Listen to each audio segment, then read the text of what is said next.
endevægge, end at et maleri med alle dets kringelkroge. Og sådan skal det være. Jeg vågner hver morgen, parat til at male. Men min arm er ikke lang nok til at nå pensler, maling, dække af, rydde op. Jeg hader al den oprydning. Jeg går til maleriet. Hvad går jeg fra? Hvad kommer jeg til efter? Ingenting. Alt er fiktion og tomt, undtagen maleriet. Det er noget, jeg har skrevet i 96. Ja, det kan ikke gentages for ofte. Maleriets verden, det er en konstant kamp for at komme videre, såvel i maleriet som i livet. Jeg spørger bare mig selv gang på gang. Videre til hvad? Døden naturligvis. Afslutning til begyndelsen på noget nyt.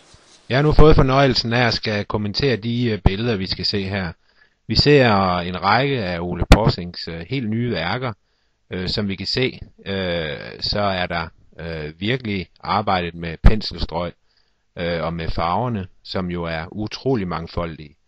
Det skaber glæde at se de her malerier, og det er også det, som Ole har haft til hensigt. Han har haft en meget positiv periode, og det synes jeg fremgår helt tydeligt af hans mange malerier. Afslutningsvis, der skal vi se nogle lidt ældre malerier, men alle malerier, som vi ser her, er primært eller er nye malerier, og i meget forskellige størrelser.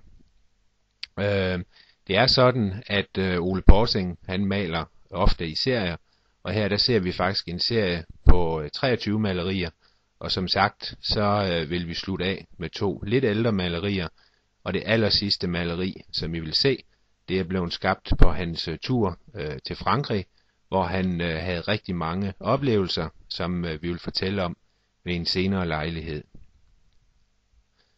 Afslutningsvis, så er det sådan, at vi skal sige, at udstillingen her, som vi jo viser på film, den hedder Som øjnene ser, og det er jo faktisk det, vi så lægger over til beskueren. Lad nu øjnene se. Kig på en fremragende serie af malerier fra Ole Possing.